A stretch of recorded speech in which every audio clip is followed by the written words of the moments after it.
Continuamos en Arquitectura Radial y ya tenemos con nosotros en el set a nuestro invitado de la tarde. Él es experto en vías, movimientos de tierra y formaletas. Tiene un máster en vías y dirección general. El ingeniero Federico Mena. ¡Hey, señores! Federico. Muchas gracias. Aclare bien que él es experto en movimiento de tierra, pero en asuntos de trabajo, análisis de costes, tipo de cosas. ¿Para dónde no, fue? Es que él no mueve, porque aparecen a veces unos creativos por ahí que de una vez creen que es así el asunto. Hermano, ¿cómo te sientes? Bienvenido, muy bien, gracias a Dios. Buenas tardes a todo el público y gracias por la invitación. Siempre dispuesto a colaborar y poner mi granito de arena con ustedes. Tú sabes que esta visita era esperada por muchos. Tú eras esa cuenta ahí reventada de personas. Empezamos un debate muy bueno en el podcast y que realmente generó lo que esperábamos. La inquietud de las personas en cuanto al tema de la formaleta es muy grande. Hay mucho desconocimiento, mucha gente que tiene una idea equivocada, otras personas que transmiten un mensaje, otras personas que por experiencia propia han tenido una mala experiencia en compañías que han trabajado o apartamentos que han comprado. Entonces es bueno aclarar todo eso. Vamos a tratar de tocar todo eso brevemente. De la aplicación, el uso, de cómo se construye y cuáles son los parámetros a tomar en base a esto. Primero, una panorámica general, introductoria, de parte tuya, porque tú eres un conocedor del sector. ¿Cómo tú ves el sector construcción en República Dominicana? Bueno, mira, el sector construcción en nuestro país, gracias a Dios, se ha mantenido dinamizado. Y después de la pandemia, increíblemente, y creo que es una política de Estado que ha hecho el gobierno anterior y el que está. Cuando se abrió. Claro, y de mantener ese sector dinamizado.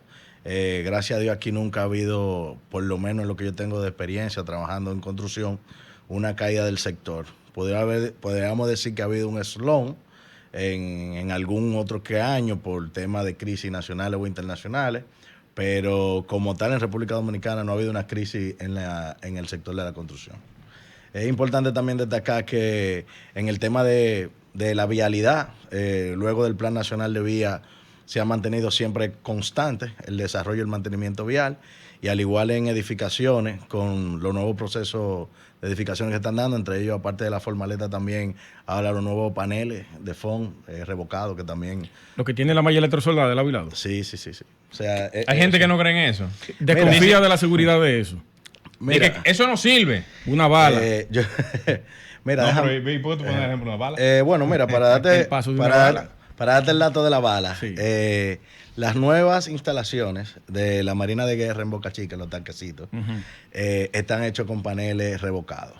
Y tiene de cada lado 10 centímetros de revoque. Y tú le puedes disparar con un fusil y no pasa la bala. 10 centímetros, o sea... Sí, o sea, tú tienes el panel y tienes 5 centímetros de revoque de hormigón de un lado y 5 centímetros de revoque. Porque ya esas son estructuras militares que están diseñadas con otro tipo de aditamentos. Volvemos otra vez a lo mismo. Como tú dices, la gente no confía, pero hay un diseño previo para todo. O sea, por ejemplo, no es lo mismo tú poner paneles en los perímetros de una torre de 30 pisos, donde tú sabes que tiene una carga de viento fuerte y demás, que tú decís, bueno, yo voy a poner por fuera, por ejemplo, block, o voy a hacer los muros en formaleta, o de hormigón armado, y adentro, para tener menos peso, pues hacerlo con paneles y ser revocado. O sea, hay muchas formas dependiendo del diseño, de cómo eso se puede instalar. Y eso es lo que te comentaba al principio de mi comentario, de que muchas personas tienen el desconocimiento y se lleva del boca a boca. Pero para todo lo que construimos por la regla,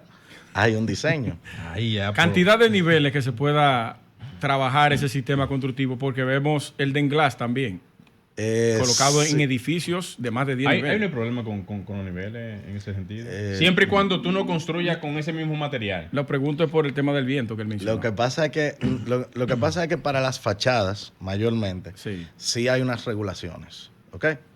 Pero en el interior no hay debe tema de haber problema. Exacto, no debe de haber tema. No, porque si usamos chirroc, exacto. Pero realmente hay unas regulaciones, tanto nacionales como internacionales.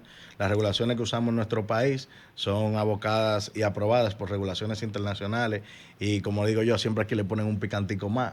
Debido a que, aparte que somos un país que estamos sobre falla sismológica, también tenemos una carga de viento fuerte, una carga por el de paso viento. de huracanes. Exactamente. Entonces, los diseñadores aquí, los estudiosos, los que hacen las normas, pues se cuidan. Aunque la norma vigente en nuestro país, Está obsoleta. bueno, Déjame aprovechar. Hay una pregunta interesante ahí. Sí, aprovechar. Y ya que tú estás hablando de esa parte, el ingeniero Reyes Maderas nos pregunta por aquí. Saludos para el ingeniero. Que pregúntele al invitado con qué reglamento se han construido estas viviendas aquí en el país. Formaletas. el reglamento de vivienda económica se hace con el reglamento de edificaciones normal. Desde el M012, M014, no hay un reglamento específico Para formaletas. formaletas. Hay unos acápites que se añadieron debido al auge de este procedimiento, pero bajo la misma normativa de la antigua Obras Públicas y ahora que pasó al MIBET. Tengo entendido, eso sí, de buena fuente, de buena mano, de que se está trabajando en la nueva reformulación de todas esas normativas, tanto de edificaciones tradicionales como formaletas y nuevos diseños. Eso se está trabajando ahora. Creo que el director en esa parte, el ingeniero Néstor Matos, estudiado allá, egresado de la UAS. Él estuvo aquí. Él estuvo aquí. Y me parece que él... Director de reglamentos. Sí. De reglamento de edificación. Y tengo conocimiento de que ellos están trabajando en una propuesta para hacerlo, pero es una propuesta integral. Debe de venir de la mano con el nuevo ministerio, que es el MIBET, que es quien va a regularizar Exactamente. ya toda esa parte. Y entonces me imagino que eso vendrá en los próximos ¿Por qué años. si tenemos tantos años trabajando con ese sistema constructivo, ya no se ha tomado la decisión de generar un reglamento específico para... Porque la base constructiva de las edificaciones es la misma. Por ejemplo, tú tienes algunos aditamentos diferentes, por ejemplo, que... Pero que eso se trabaja en platea, Sí, muro sobre muro. Sí, pero, por ejemplo, tú trabajas en platea y muro sobre muro. Entonces, la platea para muros aporticados, mampostería, todos los muros cargan. Entonces, es básicamente la esencia central es lo mismo. Sí, por supuesto. Dicen que es más rígido la edificación. Bueno, depende, volvemos otra vez a lo mismo, del diseño. Hay edificaciones que, aunque son en formaletas, tienen una rigidez estándar mayor que una edificación normal, por ejemplo, de estructura metálica, obviamente. Va a ser mucho más rígida por el tipo de material y el tipo de fundaciones que lleva. Ahora, yo me atrevería a decir, y esto no lo sé porque no soy estructuralista y no he hecho el análisis a fondo, pero debe ser muy mínima la diferencia de rigidez entre un edificio aporticado y un edificio de formaleta. Debe ser muy mínima. Considerando también, por cierto, el tema del peso. Que cuando tú haces un cálculo estructural, y yo no soy estructuralista, pero tengo el conocimiento, de que cuando tú lo haces y consideras el peso es una condicionante bastante importante. Por eso que la estructura metálica tienen tanta, poca esbeltez en el tema estructural. Vigas y columnas se ven tan flácidas porque el peso de la estructura es muy poco. Vamos a dinamizar. En consideración a lo contrario. Vamos a dinamizar esta participación de Federico. El ingeniero Reyes Madera vuelve y pregunta, dice... ¿Y quién se responsabiliza de lo construido en lo que sale esa propuesta? Bueno, volvemos de nuevo otra vez a la... Y Hortinson agrega también, el código de viento debería ser el de Japón. ¿Y por qué el de Japón? Es el más seguro. Pero dale con la primera. Vamos arriba entonces. No, obviamente todos los planos que son aprobados por el MIBET. Y también para formaleta se responsabiliza el MIBET de esa aprobación. Ellos tienen un equipo técnico que revisa esos diseños y aprueban y te fiscalizan. Son los que aprueban lo vaciado cuando tú tienes tu obra y trabajas por la ley, como dije anteriormente, porque yo por lo menos no me arriesgo a vaciar sin la aprobación debida de los aditamentos correspondientes y de las instituciones correspondientes. Claro que sí. Hay un proceso para tú poder trabajar. Y si, o sea, tú como ingeniero iba a comenzar un proyecto, tú no puedes comenzar un proyecto sin tener los planos aprobados. Sí, los planos aprobados por el MIBET. Y antes de vaciar el hormigón, tiene que ir una inspección a revisar el acero, a revisar las instalaciones sanitarias, eléctricas, y tú tienes que tener tu formulario aprobado y ese vacío aprobado antes de vaciar. Por lo menos en mi caso, no realizo vaciado en ninguna obra, y menos de formaleta, sin la aprobación correspondiente del MIBE o la supervisión privada asignada. Muchas veces, que pasa eso también, hay proyectos que son muy grandes, tienen una supervisión privada, y por unos acuerdos que hay con el MIBE, luego eso se maneja a través de análisis de riesgo y demás, que se tramitan post ejecución del proyecto, pero es muy minuciosa, es todavía más minuciosa la supervisión cuando se hace así. Entonces, obviamente, como respondiendo a la pregunta al ingeniero, siempre va a ser la institución correspondiente que va a ser responsable o la supervisión privada que esté en ese momento en el proyecto. Ahora mismo ellos realizaron una actividad y una capacitación a diferentes ingenieros, empresas privadas, donde se van a encargar de darle seguimiento a los proyectos que le lleguen para el tema de aprobación. Eso es estructuralista y demás. Eso es muy importante, involucrar al sector entero. Y buscar los especialistas correspondientes y tener las opiniones correspondientes por la experiencia. Yo creo que aparte de los números, la experiencia es muy importante. Totalmente. Lo que a veces uno ve en el campo, muchas veces no es totalmente proporcional a lo que tú ves en plano. Claro. Entonces, estoy de acuerdo con esa iniciativa. La inquietud, Federico, de la gente, la formaleta y la altura. Ahí vemos detrás de Ágora unos edificios de más de 15 niveles. O 15 niveles creo que es el máximo. Pero son en formaleta todos. Sí. ¿Fueron en formaleta? Bueno, en el malecón ahora mismo hay uno de 22. ¿Eso lo estás haciendo tú? Sí. No.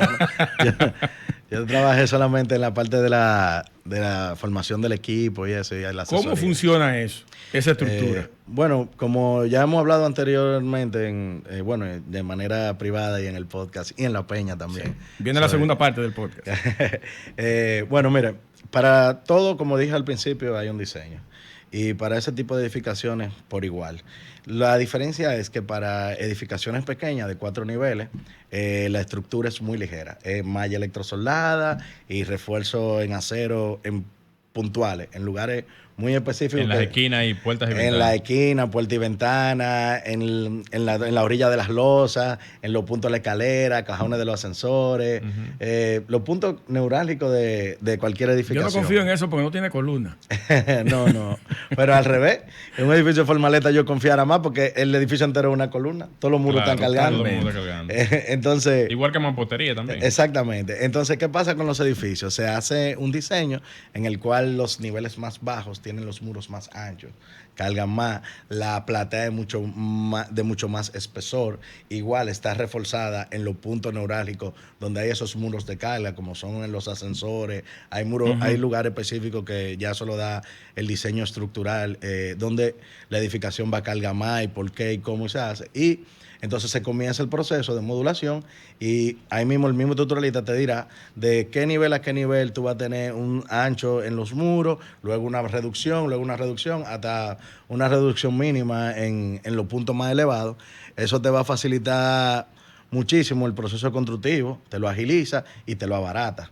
Porque no es lo mismo, tú haces un edificio desde el primer piso hasta un piso 20 en muro de 20 centímetros que comenzar en muro de 20 y terminar en muro de 10. Sí, claro. O sea, realmente diferentes formas de hacerlo hay, pero la inquietud no debe de existir siempre y cuando el diseño bajo el cual se esté construyendo esté aprobado y avalado por las instituciones correspondientes.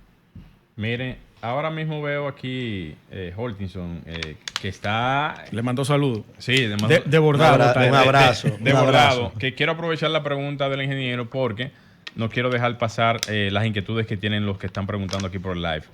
El ingeniero me dice, o nos dice, que el armazón metálico de Sheetrock debe de ser recubierto por expóxico con un espesor mínimo de 25 milímetros.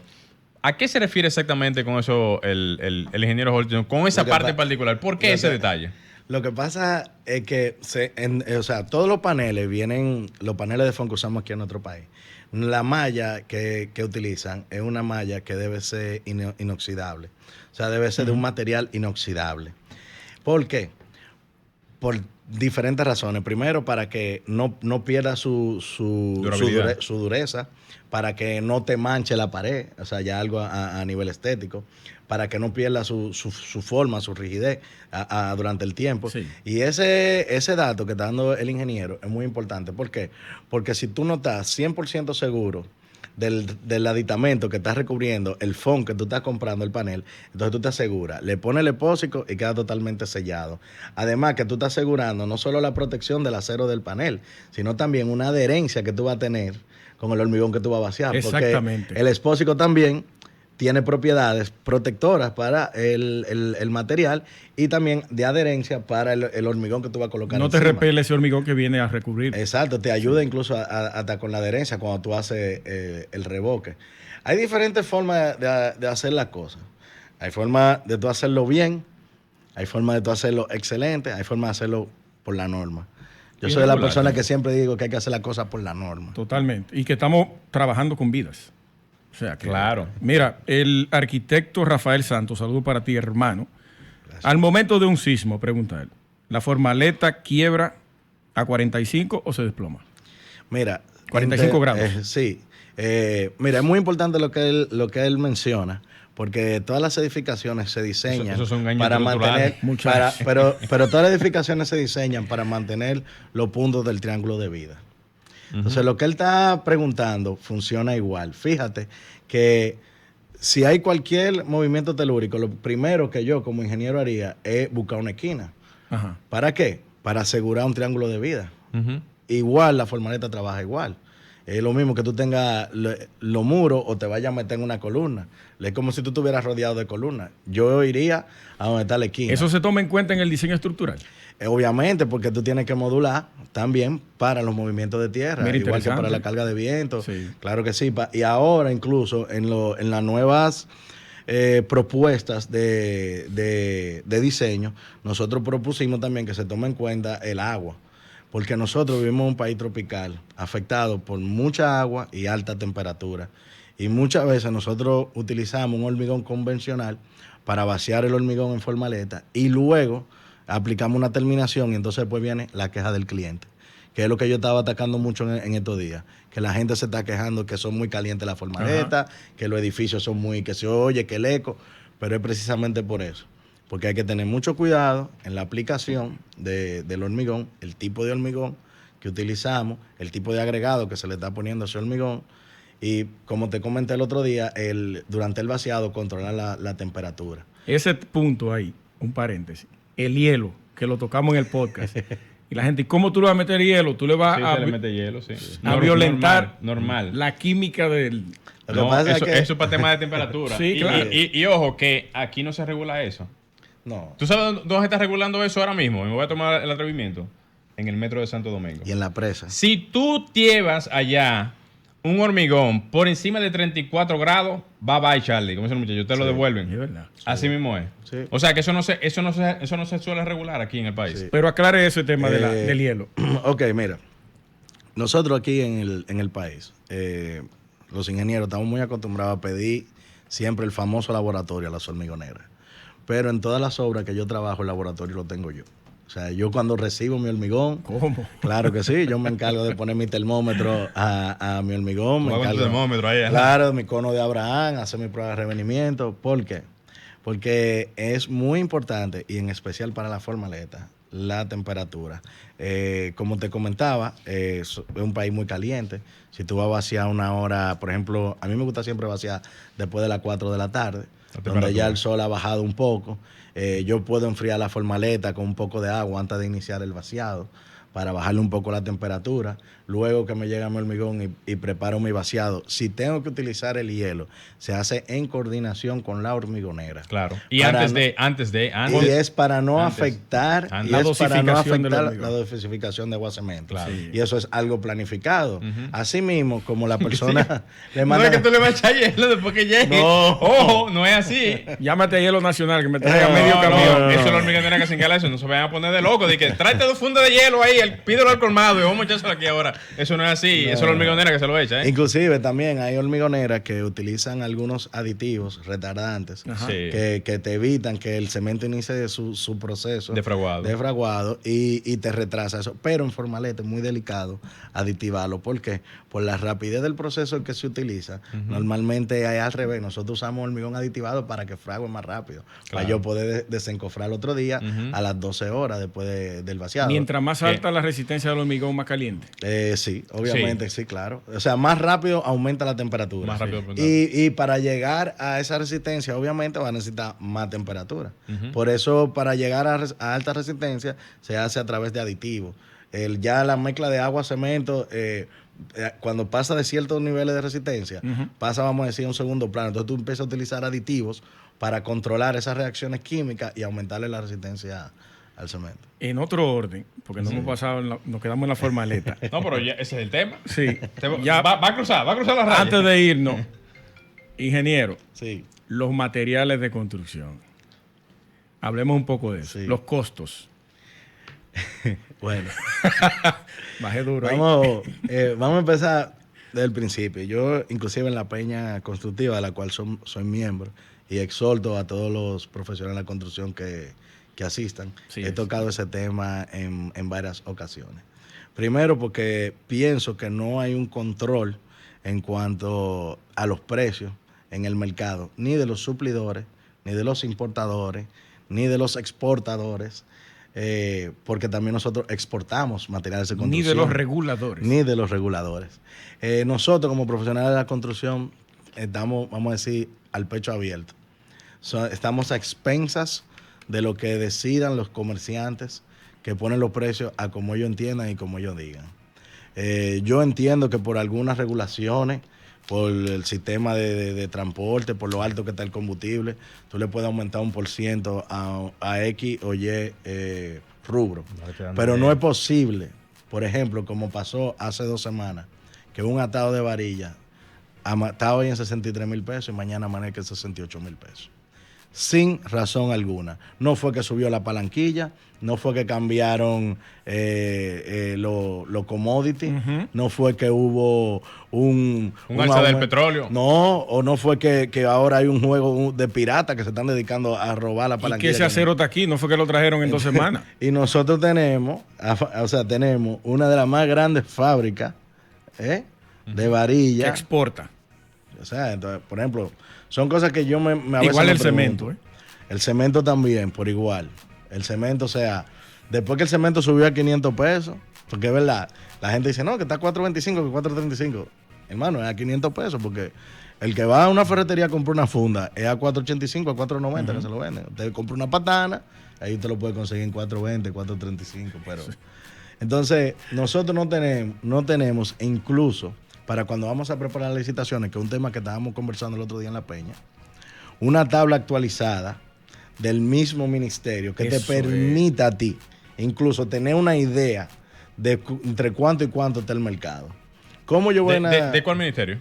De ningún ministerio. O sea, porque yo puedo tener... Yo no sé ahora mismo cuál es el ministerio que rige el precio de los materiales de la construcción, y ahora mismo tampoco podría decirte cuál es el ministerio que debe de regir la tabla de precios de material de construcción, o en este caso no sería sé si la mano consumidor. Está bien, pero ministerio no. Vamos a poner entonces, está bien, y la mano de obra, ¿quién lo va a hacer? ¿El Ministerio de Trabajo? ¿O el MIBET? ¿O Obra Pública? Bueno, ¿cómo lo vamos a hacer? Ya Alejandro hasta el vidrio tocó. Porque rompe el cristal. Lo va a romper ahora. Está bueno el tema. Bueno, miren, señores, ya como lamentablemente el tiempo se nos llegó encima, aprovecho y te doy las gracias por participar aquí con nosotros en Agricultura Radial. Tremendo el debate, porque ha sido un debate realmente, no solamente con nosotros, sino también con la gente de Live. Del Live. Es que con Federico siempre es enriquecedor. Sí, totalmente, realmente. Así que saludamos a todos los que han hecho sus preguntas y lamentablemente ya sería para el próximo fin de semana. Antes de irnos, Alejandro, viene algo interesante para la Peña Constructiva y quienes sean miembros. Más adelante vamos a dar noticias. Junto a una empresa para brindarle beneficio a quien sea miembro de la Peña Constructiva. Sol 106.5, la más interactiva. Una emisora RCC Miria.